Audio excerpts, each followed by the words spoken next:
Senator Grossman. Thank you, Mr. Speaker, and thank you all for your patience today. To kind of dovetail on what Senator Williams just said, just about everything's been said, but not everybody's yet said it. So you'll have to bear with us a little bit longer. And I don't know about you guys, but I feel just a little uncomfortable with Ken being this big. He wasn't quite that big in real life. Ken and I were good friends. We served in both chambers together. We represented similar areas within the city and county of Denver. And we spent a lot of time together. And then when we were down here, we spent a lot of time together.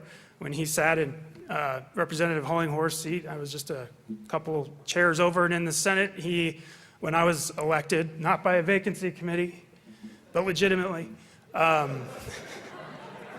know most of you have been elected by vacancy committee, but that's a different story.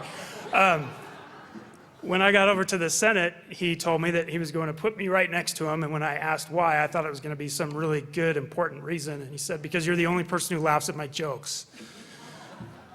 And I have to say his jokes were pretty funny. So we entertained each other quite a bit, oftentimes during memorials such as this. And I remember one in particular, I don't remember which senator we were memorializing, but I leaned over to him, and it's totally fine if you guys have done this morning. And I said, you know, this is just an exercise for these has-beens to come down and talk about themselves in the pretext of honoring a fallen comrade. And he turned around and looked at me and he said, you just need to be more respectful. And he was right, because as time goes on and you do more of these, they start to become people you know, people you serve with, people you call a friend.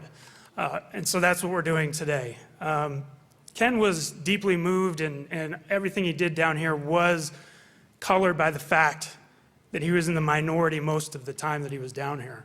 And that added a lot to his perspective. He was always fond of saying, especially when we were in the House together and he was minority leader, he was very fond of saying that he envied the people who worked to beautify the state capitol and spent their days polishing the brass, cleaning the floors, and making this such a wonderful place, not just because they do good work, but because there's nobody over their shoulder telling them to, no, do it this way, or no, you can't do it that way, which is how he felt the minority was treated back in those days. I'm sure none of you can empathize with that. He was always attempting to reach across the aisle, and you've heard some anecdotes about that. One of his great ideas when he was minority leader was to have a basketball game, Democrats versus Republicans. I tried to explain it to him that might just exacerbate the partisan divide. Maybe we should mix up the teams, but he would have none of it. No, we're going to play basketball. It was about 2 or 3 minutes into the game, and he was wide open for a jump shot from the corner. He crumpled to the floor. The shot fell about 3 feet short. He totally torn his Achilles tendon. It was awful. He went to the emergency room. He was in a cast for I don't know how long. Helen, you probably remember. But the worst part about it was campaign season. And so he had this great excuse not to worry about walking his district and knocking on doors. He'll just use the telephone. But that wasn't Ken. And he and I were both out there campaigning, and he was faster than I was. He was on his crutches, and he was hobbling door to door. He would brag every night about how he knocked on more doors than I did, and he only had one good leg. He was tenacious, and he was committed, and that kind of bled over into the work that he did in this chamber. I'd also like to say about Ken that he was deeply intellectual about the issues that we dealt with, more so than I would say most of us consider a bill or any type of issue or a rule or any type of issue that we're debating. He liked to spend his time thinking a lot about why it was we were talking about this particular issue and why Republicans were coming down on one side and Democrats were coming down on another, and really get to the philosophical roots of the issues that we were talking about. It was really his way to find that path to coming together, something that doesn't happen very often in this chamber in a meaningful way. And one of the things that he said that has stuck with me through all these years when I talked to people about what it was like to serve in the legislature and what it was like to work with Democrats and Republicans. But what he said is we're not really that different. He said our values are just a little bit different.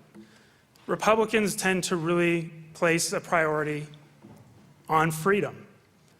And Democrats tend to place a higher value on justice.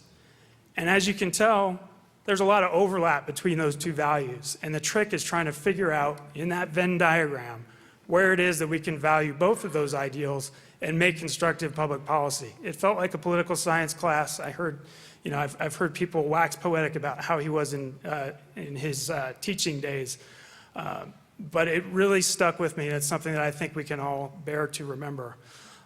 Ken was a good man. He loved his family. He talked about them all the time.